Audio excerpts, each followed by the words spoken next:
Have another drink, he said. Then maybe we can go someplace for dinner together, he said. I've got a rented car outside. We can go any place in the city you like. I don't have to start for the airport till 9:30 or so, unless you've got other plans. I don't have any plans as such, but then what's the hurry?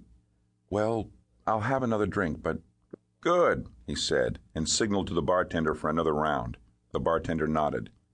This doesn't mean we're having dinner together, she said. I hardly know you. Ask me anything, he said. Well, are you married? Divorced. How long? 9 months, more or less. And on the loose in the big, bad city, huh? Well, my plane leaves at 11:05. It's the last one out tonight. I was lucky to get anything at all. It's Christmas Eve, you know. Yes, I know, she said. She was looking at him steadily now, penetrating blue eyes. How long were you married? She asked. 13 years. Unlucky number. Yes. Do you have any children? No. How old are you? 41, he said. How old are you? 32, she said at once. He liked that. No coy nonsense like, gee, a woman's not supposed to tell her age. Just straight out 32. Are you married? He asked. Corona and lime, doers with a splash, the bartender said, and put the drinks down in front of them.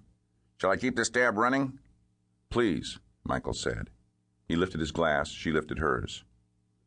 To a nice evening together, he said, till plane time. She seemed to be looking through him, or at least past him, toward the other end of the bar, almost dreamily. She nodded at last, as if in response to a secret decision she had made, and smiled and said, That sounds safe enough, and clinked her glass against his and began sipping at her beer.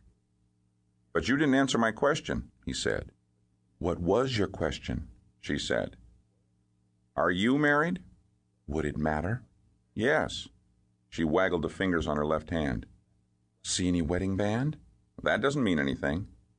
I'm not married, she said. Divorced? He said. Nope, just single. Beautiful woman like you? Ha! I mean it. Thank you. So what I'd like to do, he said, you must know a lot of good restaurants. Slow down, she said, smiling.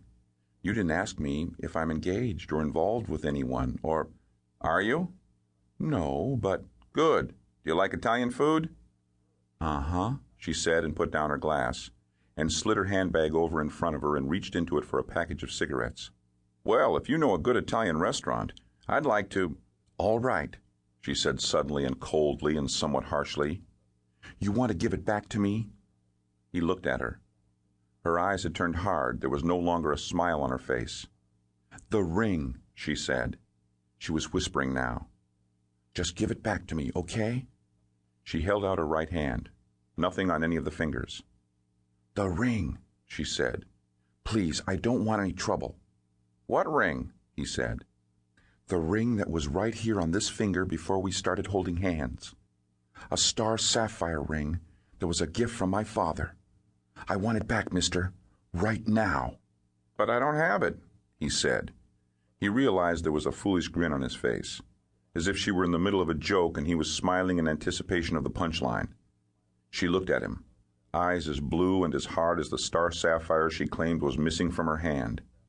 Eyes somewhat incredulous, too. She told him she was a lawyer, a criminal lawyer, no less. Was he some kind of idiot to have stolen her ring? This was in her eyes. Listen, she said, her voice rising. Just give me the goddamn ring and we'll forget. I don't have your... What's going on here? Michael turned on the stool. Big, burly guy standing there at his right shoulder, between the two stools. Tweed overcoat, shoulders looked damp. Crew-cut hair looked damp, too, as if he'd just come in from outside. Beard, stubble on his face, hard blue eyes. Tonight was a night for hard blue eyes. If you had brown eyes tonight, you were out of luck. Detective Daniel Cahill, he said, and opened a small leather case and flashed a blue enameled gold shield. He snapped the case shut. This man bothering you? He asked Helen. It's all right, officer, she said. I'd like to know what's happening here, Cahill said. I don't want to make any trouble for him, she said. Why? What did he do? It occurred to Michael that they were both talking about him as if he were no longer there. Somehow this sounded ominous.